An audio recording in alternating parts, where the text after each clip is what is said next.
Good afternoon. Thank you so much for joining us. This will just be a conversation about what it means to be a business owner, what it means to be a Latina business owner. We're going to talk about the journey of accounting and entrepreneurship and family and all of these different things. So very much looking forward to the conversation today. Teresa, thank you so much, as always, for being open to share your expertise, share your wisdom, and really help broaden the conversation about what it means to have a healthy relationship with your books. And so if you want to just start with an introduction, that'd be great. Sure. So my name's Teresa Plaugher, and I'm a CPA. I manage a CPA firm that's in the DTC area. We focus on tax, business advisory. I'd like to work specifically with a lot of the Hispanic community because, as you mentioned, a lot of the education around money, and sometimes it's not only like education around money, but the emotional aspect or the emotional attachment to it. I think being immigrants, we tend to carry a little bit of baggage behind it, or maybe learned behaviors from our parents. And then we have to work through those to get to a good place, a good relationship with money. So I love doing that. I love watching people grow through those stages and then figure out, oh, you were right. I don't really need to be a millionaire to feel happy. I don't have to be working 60, 70-hour weeks in order to have everything I want. It's just about managing. So it's an interesting relationship. Have you always kind of like coming up in this journey, did you always know this was a discipline you wanted to go in, or did you what was your path? So I know I'm a people person. I know I love to be public relationships was a part. The UN sounded like so fun. Like I just thought 5 languages and working at the UN. I didn't even know what I was going to do at the UN. I just wanted to be at the UN for some reason.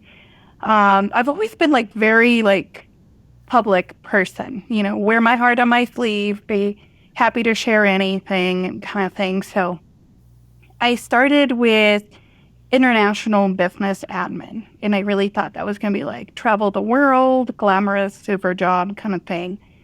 And then I accidentally took too many accounting classes, and my professor, I was not very organized. My professors were like, well, hey, you seem to be doing good with these. Why not keep going that route? And I just thought, man, I don't want to sit there crunching numbers all day. It just sounds boring. I was working at a call center at the time, and the finance director at the call center, super nice guy, I told him, I don't know who to ask. I'm really at the point where I have to pick a major because I was at community college, and it was the point I have to transfer. I have to get a major, and I have no idea where to go, what major to get, and so on. And this is somebody who was the manager of my manager's manager, way up there in my call center. And he was so nice. He said, bring all your pamphlets, bring everything you've got, and we're going to sit down. And he sat with me for an hour, looking through everything, giving me advice. And what he said really stuck with me. He said, if I was going to hire somebody to manage one of my call centers, and I get 2 applicants, one with a business admin degree who wants to manage the call center, and one with an accounting degree, I'm going to pick the one with the accounting degree because they have a better understanding of how their actions are going to affect the financial side. And then he went on to say, the people skills, the managing skills, those are sometimes you're born with. You're just naturally a leader. And he, for some reason, felt he saw that in me. And he said, but the accounting, that's not something you're born with. That one you have to learn. Somebody has to teach you that. So why don't you go ahead and use your talent, but go learn the stuff that has to be taught. And then you can use both and go do whatever you want. If you still want to do business admin after you graduate, you can still do business admin. But you will also have the door to do accounting. So that was really, his words were really what threw me on the path to accounting. And I hated it for like the first few classes. I had one professor who started explaining accounting more like law. And, because of this, then that. Because, at the end of the day, accounting is law. It's written law of how we're supposed to do our books, how we're supposed to do our taxes, all this stuff. And he started explaining it that way, and I loved it. That's when I fell in love with it, because then I started seeing it as more of law type of thing. And yes, if I had all the time in the world, I would have probably gone law degree route. But I was a single mother, so I needed something fast. And I was like, okay, I can turn accounting into law, and I can use my people skills. I'm going to try going that route. So that's where I ended up. And I think it's worked out so far. I think so. You just had a successful merger and growth in the business. So yes, I definitely think it is working out well. And especially all the folks that you've helped. That's actually how you and I came to know each other. You were giving a webinar to small business owners. So I've in all of the time that I've known you, that is how I've known you, is in giving information that will help people be able to make the best decisions for their life and for their family. And it Yeah, those happens are. to be in the accounting space. But I've always seen you lead with that people first, just that people first value set. So yes, it is working out. Thank you. So quick shout out real quick to community colleges. I didn't Yeah. I didn't know that. How did you decide community college? Oh, I didn't. I often say, if people have seen Forrest Gump, I was the Forrest Gump. Okay. Okay. I didn't think I could do community college because I didn't finish high school. I dropped out of high school on the second semester of freshman year. So I didn't think I could do college. I actually had someone, when I said, how I want to go to college, say, you didn't even finish high school. It makes you think you can do college. So then I went to Pickens Tech, and I had a GED. There was a job that required me to get a GED, and I was lazy. I didn't want to do the classes. So I said, okay, let me try doing the exam, and then I'll know what classes I need to take. That way I don't have to take everything for the GED. Well, I happened to just get a good grade on the GED, and I was on the 90th percentile, so it was pretty cool. So I walk into Pickens with that, and the counselor said, are you sure this is what you want to do? Why don't you try like community college? You have a pretty high percentile. And I was like, yeah, I don't know that I can make it in. And she said, okay, I'll make you a deal. If you're familiar with Aurora, Pickens Tech and Aurora Community College are basically across the street. She said, if you go across the street and you take the exams and you don't pass them, you can come back and I'll register you. But I want you to at least try. And so I went to the community college, and I'm like, okay, I'm going to give it a try so I can go back and register. And I made it in. So then Wow. I started with okay, great, maybe I can do what I want to do. So it's been like small steps giving me that confidence of maybe I can do the next step. I didn't start with, I'm going to get a master's or I'm going to get a CPA license. I really started with, I just want to get this one step done. And then once I got that step, then somehow doors opened up for the next one, or a dream opened up for the next one. And I started gaining more and more confidence as I was able to complete more steps. So that's been throughout my life. But that's fantastic though, because they're in the kind of these turning points. There's somebody that says, like, think just a little bit further, right? Like think just a little bit further than where you're at. And I think that's so true, right? And I kind of always keep bringing it back to finance and accounting and capital, right? It's like, I know it feels long, but if you can just think about the next little step, Yeah. we're here to help you, right? Like, we'll be with you on the journey, but just think a little bit further. Because again, right, it's not all going to happen overnight. It's going to be a series of little steps and little decisions, and somebody with you on that journey that says, I've been here and I can help guide you or help you think just a little bit beyond. And even after you're on that journey, there are points where you feel like, okay, maybe I thought I could do it, but it doesn't seem like it's going to happen. So you feel like giving up. I mean, I had that. I was like 6 months from graduating college when we had those September floods and my house flooded. And it was, I have to leave my house with the 2 kids and the dog, and now we're couch surfing on my last semester of college. And I was just like, okay, I have to take care of my kids. This is my dream, but my kids come first. Absolutely. And, it was I was very blessed to be at Regis because my professors had very small classes. It was a pilot program that they had. And so sometimes we had like 2 people in a class.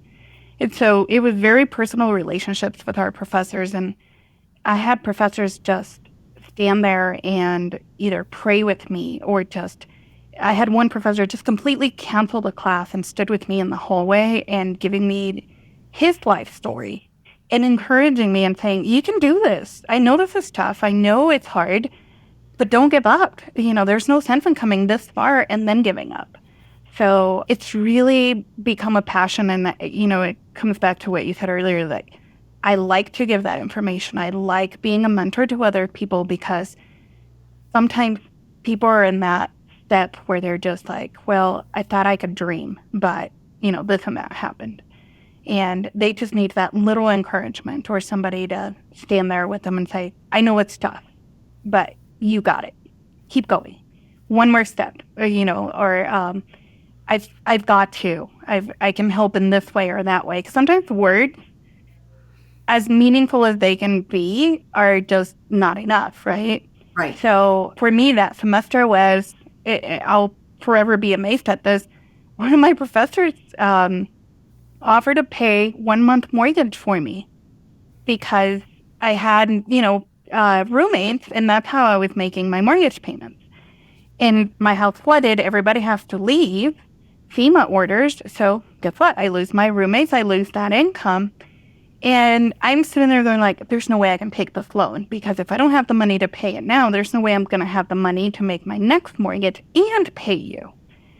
And he said, you know what? I know you're going to be successful one day and you'll be able to pay me.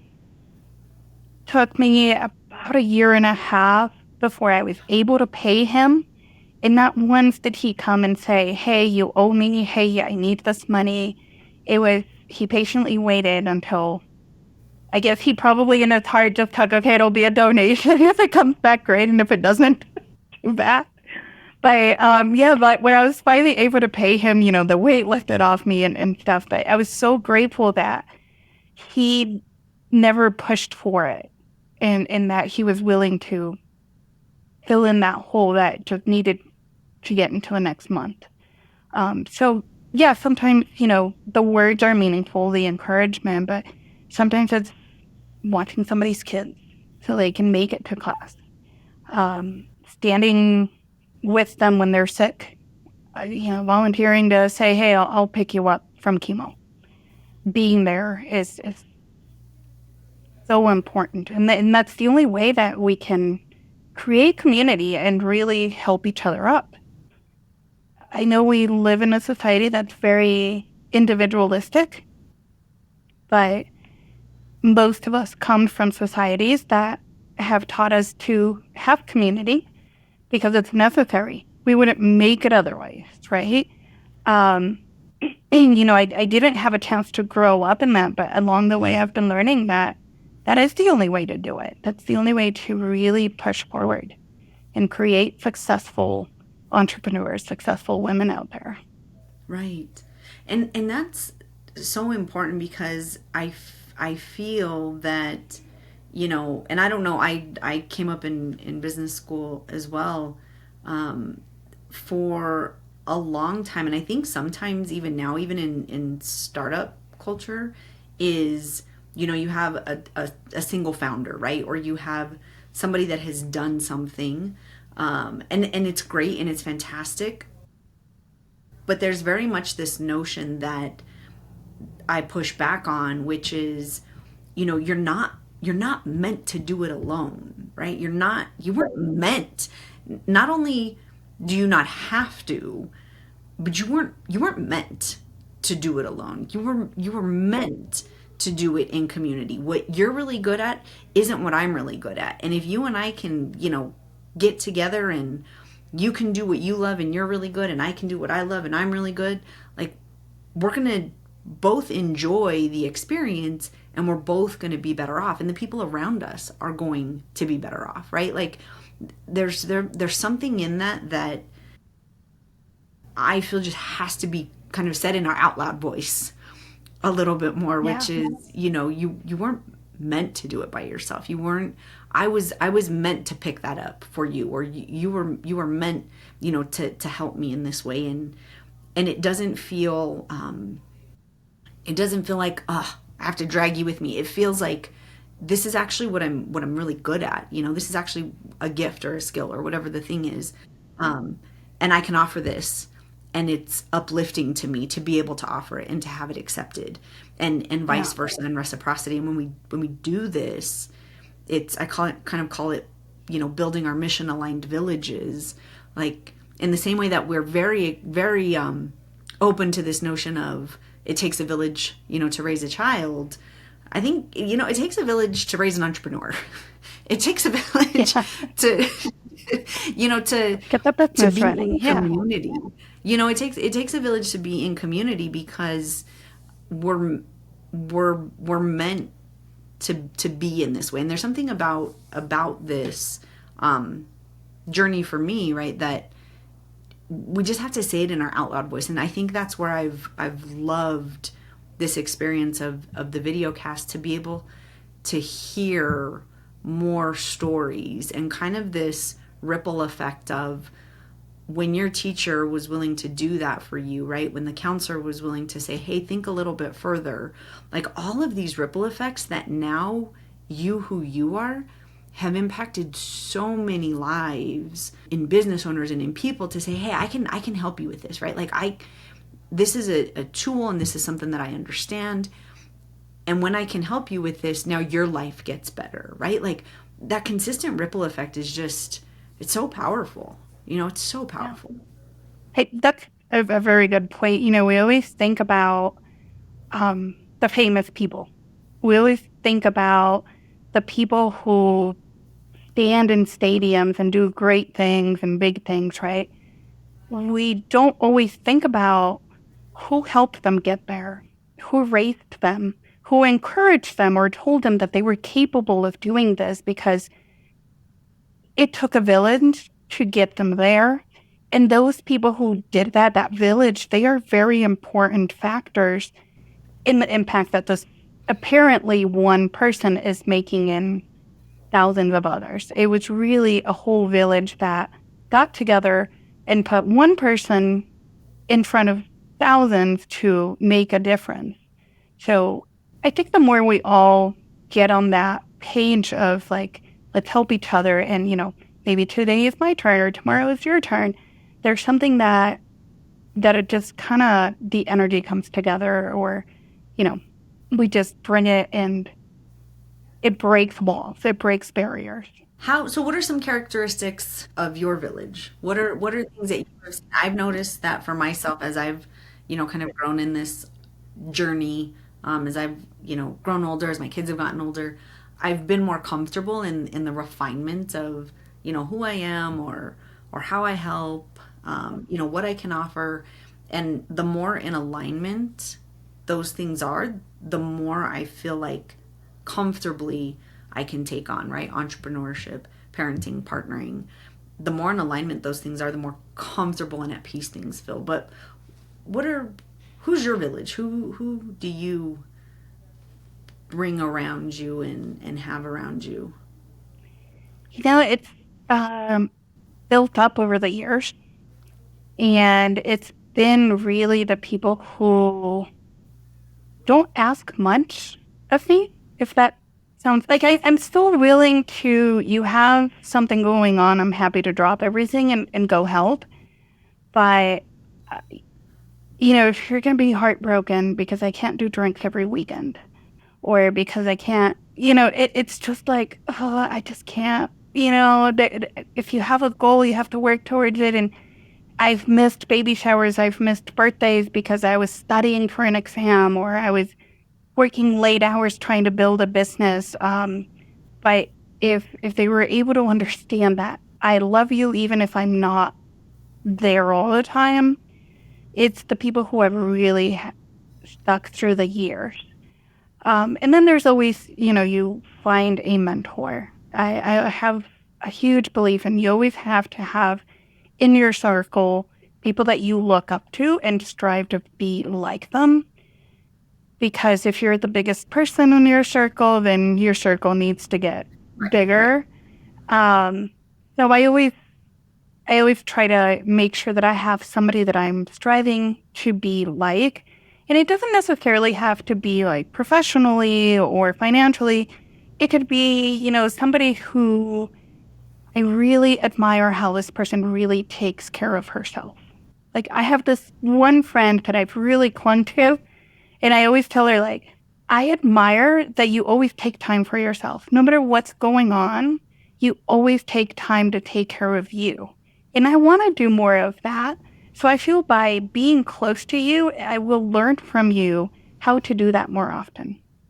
Because we have all these pressures of perfection. You have to be the perfect professional, have the greatest business, the most successful, the best mom, your cookies have to be the best, your cooking has to be the best, all this stuff. And you hardly ever stop and say, wait, what about me? Yes. So I really have clung to her for that reason. And she knows it. And I'm like, I'm here to learn. I'm just here because I want to be more like you and take more time and say, you know what? Yes, I know you need cookies for tomorrow's thing at school, but I need to go get my nails done. Because it makes me happy and you deserve a happy mom. Or, just things like that. And it's all around just getting people that you want to learn and be more like, and also getting your mentees, getting someone that you're like, I see potential in this person, and I am happy to spend the time and spend my energy helping them achieve their goals, achieve their dreams. So it's a little bit of both. Finding, that circle of people who are at my level, people who are I'm helping to bring along, and people that I want to strive to be like. Yeah. And I love that because this theme that I'm really in a space of exploring right now is seasonality, right? That what I am able to do today now is very different than what I was able to do 5 years ago, and very different, than what I'm going to be able to do 5 years from now. My experiences will be different. My kids will be a different age. Like, and to really, you know, and not that it's work, but it's definitely conscious to be in the present Yeah. and be peaceful, be joyful. Like, it's again, it's not that it's forced, but I definitely appreciate that this is a season, and some of it's really good and I'm super excited about it, and then some of it's like, oh man, this is really tough. And I also go back to that. It's this theme of like, this too shall pass, right? The only constant is change, but really understanding that it's a season of life. Do you find that? Have you found that in your journey? I think we're just, outing ourselves because I think it's our age group. I'm definitely, I'm for I think sure. that's what it is. I'm definitely, I've said I've loved loved. For me, I'm in my 40s. Yeah, Love. Oh my gosh. yeah, Best time ever. Don't get me wrong. Like I had my kids in my 30s. I got married in my like all this stuff like that was good. It was good. It was good. I loved it. It was fine. Loving yeah, loving my 40s. Just a yeah. different and maybe that is with age. Maybe that is what it is, but um it is fun. I will say that. I'm enjoying it.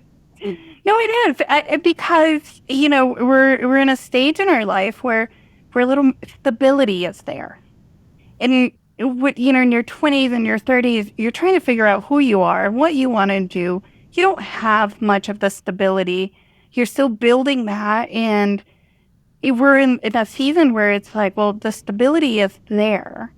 So we get to sit back a little more and enjoy the present, enjoy what's going on. I thought, I have older kids, so I had my kids early on, like teens, early 20s. And then now I have an 8-month old. When my first one was like, oh my Congratulations. gosh, I I don't just was think I so knew that. excited with him. Teresa, You did it. Oh my congratulations. gosh. Yes, we have an 8-month old and we're enjoying him so much for that reason. When my daughter, she's my first child and she touched the floor. Oh my gosh. There's germs and there's things and I'm so worried and I'm, a little cough or a fever. I'm rushing to the ER and my 8-month old is like over here licking the floor and I'm like, he'll survive. He'll be fine. It's just a little dirt. No biggie. And it's just, you get to enjoy it a little more because some of these things you've been through. And then you also have the experiences of like I said, my house flooded. I was basically homeless with 2 kids and a dog. So things happen now and I'm like, yeah, it's not as bad as that. So if we got through that, we surely can get through this. And that actually turned into a great blessing in our life because now that house is an income source for us. Wow. So I always try to go back to those things and say, okay, I really felt like life has ended. I will never get my degree, let alone a CPA license. I have failed. I was also proving because, after a divorce, you want to prove that you can make it on your own and all this stuff. So I had all these things that I wanted to prove and I felt like I was failing at them. And then I made it past. And, God was gracious and that turned into a blessing. So it was really troublesome, but it turned into a blessing. So now I try to remind myself and say, okay, God brought you through this one. Surely he can bring you through what you're going through right now and watch it turn into a blessing going forward. So I try to, tell myself when I'm going through something and I'm sitting there almost like a cat. It'll pass and it'll turn into a blessing. It'll pass. It'll turn into a blessing. So yeah, it's a great season to be in. Yeah. And I think it's so funny. I mean, in a little bit of vulnerability, right, for myself, I think, part of this video cast journey for me has been it's something that I've wanted to do for a long time, several years now. And I'm like, I can't let another year go by having wanted to do it. The season is gonna pass, Jamie, and you're either gonna live in it and you're gonna love it, and maybe it's the greatest thing, maybe it's not, but at least you did it. At least you participated in life, right? Like you've been giving the Yeah, blessing of today. Choose to participate, right? Choose to do the thing that you're being asked to step out in. You don't know what the result is going to be. You don't know where this is going to lead. You don't know what's going to happen, but don't let your inaction be what you decided to do. And there's some, so we'll see, to be determined, right? Like this is a story in the making. But I love that, you know that you're like, you give it time and it will, you know round itself into that blessing, because I think that's, that's faith. I think, for me, being deeply rooted there, it will, right? You're never walking alone. And those people, that Yeah. village is part of it, right? So very, very cool, very cool. I'm learning so much. See, this is what I love about this. What is the? I know we have a few minutes left. What is the thing that you would like to see, whether in your profession or in your community? What is the thing? And I think I always kind of think about this question from mentorship, from counseling, like, just all of the different spaces, coaching, all of the different spaces that I come from. But what is the thing that you would like to see normalized that we just still don't? And I will say the other piece of this, right, that I kind of talked to you about a little bit was like mission aligned capital, right? Like I don't think we talk about, and not that we have to talk about the dollar amounts, but the relationship with money, the relationship with our finances and how that impacts. That's I'll start it. That's one of the things that I would like to see normalized is being able to have those conversations about, man, I really took a left turn and I would like to know how to get back on track. Because I've been in those places, and thankfully, amazing people like yourself and other folks have been available to be like, okay, let's get you back on track. So I've done it enough times that for me it's a very normal thing, but I've realized it's not normalized. What would you like to see again, either personally, professionally? What do we need to normalize? I think there's two things for me. One of them being it's okay to talk about money. It's always such a stigma. People don't want to say how much they make or how much they charge. You see it a lot. Like in our profession, you see that one CPA doesn't want to say how much they charge for their tax returns because they're afraid that somebody else is going to compete. And I wear my heart on my sleeve and I say, yeah, this is how much I charge and this is the reason. And try it, see if it works for you. And here's the services that I offer my clients and they find value in it. So I think if we just open up about money and not make it such a stigma, people will fare better with money because it's, I don't know about you, but I grew up with the whole, we don't talk about money. We don't talk about how much somebody makes or how much you spent on something because it's almost like flaunting it.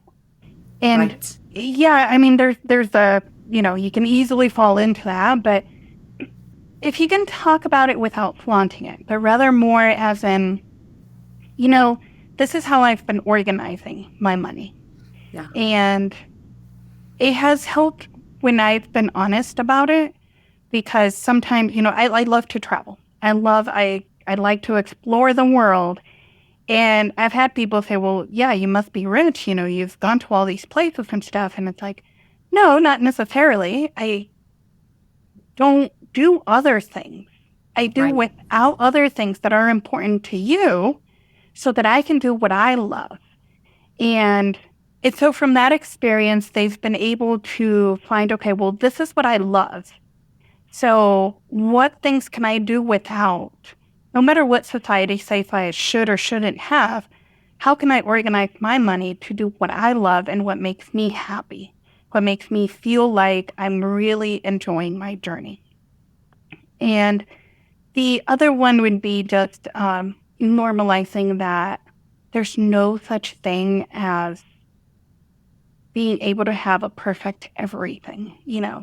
We have all these wonderful influencers who just like magically wake up with a beautiful face and hair and their houses are always clean and they have like 5 little kids and everybody's super dressed up and their hair is perfect. And it's Yeah. Yeah. I constantly have to tell my daughter, who is only 25 and impressed by all these things, and say, you know what? Sometimes there's dishes in the sink, and that's okay. Yes. Because if you have to leave dishes in the sink to take the kids to the park, your kids are not going to remember whether there was dishes in the sink or toys all over the living room. They're going to remember going to the park. They're going to remember going to the zoo, taking time. So I think just going back to saying, hey, life is not perfect. And we all make mistakes. And we all sometimes have to take a step back to leap forward. It's okay. And removing that word fail, what you didn't fail. You didn't like try and fail. You tried, got some experience out of it, decided that's not going to work out, and moved on to the next item. That's okay. Because along the way, even the things that are apparently a setback, we've said they turn into a blessing, whether it be the experience or whether it be that specific item now is something better. So I think if we open up about money and stop thinking that everything has to be perfect and do those combined, your finances don't have to be perfect. Your finances can go up and down. It does for everybody. And how do we get to the point where we find that stability? In that point where we say, hey, we're okay. We can be adventurous with things because I have this stability to back me up. Right, right. There was a saying that I heard. It was, don't compare your life to someone else's highlights, right? And this thing very much about social media, right? I love it. Yeah, and it was so short and resonant and clear, and I was like, that makes a lot of sense. When you say it out loud, it makes a lot of sense. But when I'm doing this, scrolling, yeah, it's less. It's one of those things I have to remember. But just kind of in closing, the way that you've had empathy, had care, had compassion, to me, though, those are the folks. And again, this is my personal opinion, but when you speak to somebody about your money, about your finances, it's a very personal thing, and it's meant to be personal. And finding somebody that has empathy, that has compassion, that has care, that can understand who you are as a person and really wants to know you first, and then how does your money behave as a tool to help you live that full life. Like, that's what you're looking for in somebody who is going to be walking this journey with you, right? Like, the tax return is going to get done, right? Like, it's going to get done. But somebody really can have empathy in your life and in your experience and in your journey. Like, it's okay to look for that person, to have that connectivity in that way with somebody who's going to be on this journey with you. Yeah. I mean, the relationship with your CPA has to be a very personal relationship. And it's very much, it's like we grow together. And my clients know about my life. They know what's going on, what I'm shooting for, what my goals are sometimes. And I definitely want to know about their life. I need to know, because that is the only way that we can partner up and say, okay, well, let's create a plan. This is where you want to go. Let's create a plan to get you there. And not everything is going to be, like a perfect fit. So yes, there are people that I'm not a good fit with. Some people are like, oh my gosh, she talks so much. That's okay. I think you're perfect. I'm supposed to joke about everything, and that's okay. But you need to find that accountant, that CPA, that you feel that connection and that relationship with. It's like a doctor. You're not going to go to some doctor that you feel uncomfortable with, because you might have to get undressed in front of your doctor. Well, guess what? You're going to have to undress your finances in front of your CPA. So you need to find a CPA that you're comfortable with and saying, okay, I need to open up. This is what's going on. And it could be something as deep as, I have trouble with gambling, and I need to find ways to restrain that. I need to find ways to come out of that.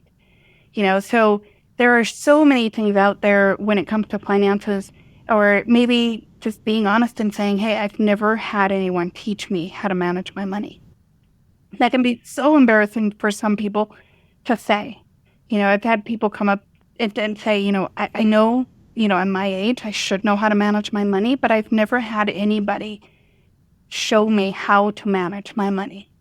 And so again, it's a very personal relationship. It's very deep, and I love it. I love getting to know people and getting to know their stories and their dreams. And sometimes watching other people achieve their dreams just gives you so much joy and fulfillment that it gives you the strength to, okay, let's break with the next one.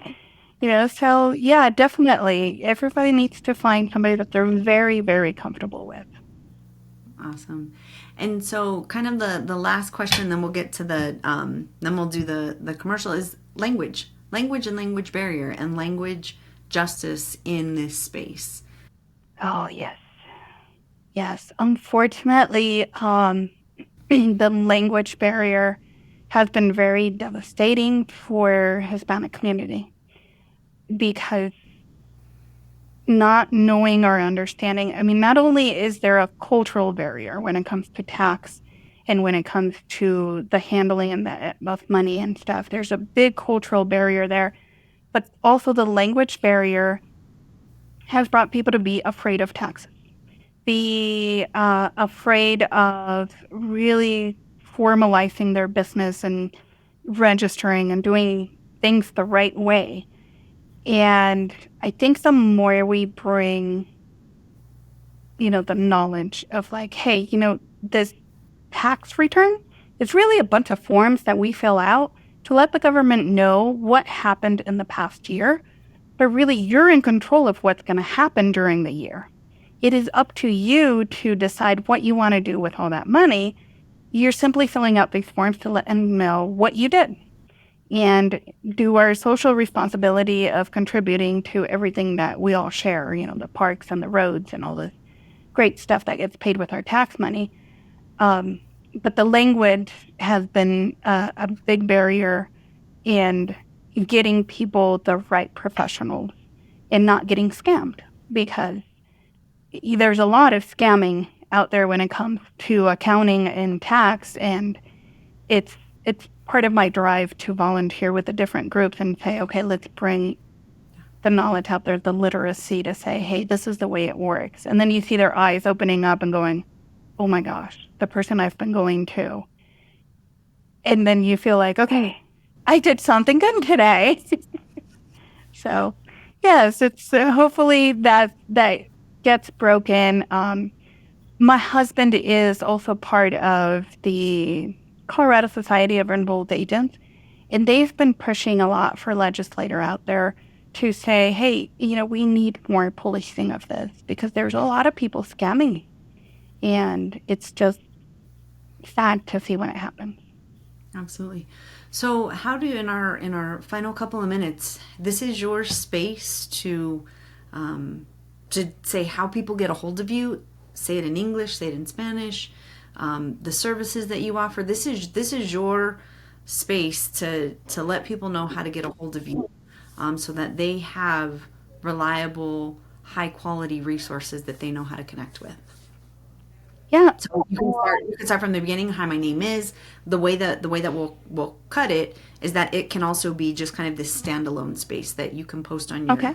social media. So it's a great place to kind of start from the beginning. Hi, my name is. I'm with. And then, however, what all the pieces that we should know. English and Spanish is fantastic. Okay. My name is Teresa Plaugher. I am the managing partner at ClearPath Advisors. And if you are looking to have a personal relationship with your CPA and are looking for someone to help you with tax and business advisory, give us a call. Our number is 720-283-4151. Mi nombre es Teresa Plaugher. Soy CPA en ClearPath Advisors. Wow, that was difficult to say in Spanish.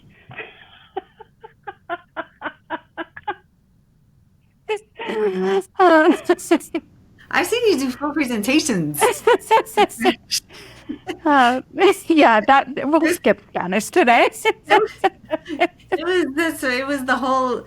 It was the name. It was the name. Yes. I was just working with a realtor yesterday, and I was doing her video, and we did the same thing. I said, okay, do it. Do your intro like this in English, and then do it in Spanish, and then and she's fully bilingual, and we did her intro in English, and then she goes, okay, hold on, I need to translate it now. And I know. she went through it in Spanish. It was so funny because it was the name. It was the introduction that it wasn't the communicating at all. It wasn't the work.